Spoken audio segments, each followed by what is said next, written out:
நடந்து முடிஞ்ச சட்டமன்ற பொதுத் தேர்தலில் தனி பெருங்கட்சியாக வெற்றி பெற்றுள்ள தமிழக வெற்றிக் கழகம் திமுக கூட்டணி கட்சிகளின் ஆதரவோடு மைனாரிட்டி அரசு அமைச்சிருக்கு. தாவேக்கா அரசு பொறுப்பேற்ற பிறகு நடைபெற்ற முதல் சட்டமன்ற கூட்டத்தொடரில் ஆளுநர் உரைக்கு நன்றி தெரிவித்த முதலமைச்சர் ஜோசப் விஜய் திமுக தலைவர் மு க ஸ்டாலினை கடுமையாக விமர்சனம் செஞ்சிருந்தார். குறிப்பாக எதிர்க்கட்சி தலைவர் உதயநிதியை பார்த்து எங்கே உங்கள் அப்பாவை காணும்னு பேசியது அரசியல் வட்டாரத்தில் பெரும் சலசலப்பை ஏற்படுத்தியது. கூட்டணி கட்சி தலைவர்களே விஜய்க்கு அறிவுரை கூறும் வகையில் அவர் பேசியிருந்தார். உங்க அப்பா இங்க தான் இருப்பாருன்னு சொன்னாங்க, அதான் தேடிக்கிட்டு இருக்கேன், எங்க உங்க அப்பாவையே காணோம்.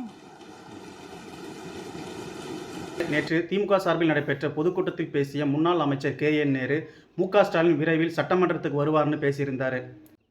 இதன் காரணமாக எதிர்வரும் இடைத்தேர்தலில் மு க ஸ்டாலின் போட்டியிடுவாரா, எந்த தொகுதியில் போட்டியிடுவார்னு பல கேள்விகள் எழத் தொடங்கியுள்ளது.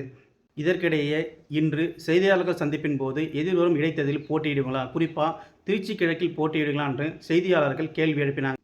அதற்கு பதிலளித்த மு க ஸ்டாலின் இதுவரை இடைத்தேர்தலில் போட்டியிடுவது குறித்து எந்த முடிவும் எடுக்கலன்னு கூறியிருக்காரு. திமுக தலைவர் மு க ஸ்டாலின் இடைத்தேர்தலில் போட்டியிட்டால் எந்த தொகுதியில் போட்டியிடணும்னு நீங்கள் விருப்பப்படுறீங்க? கமெண்ட்டில் சொல்லுங்கள்.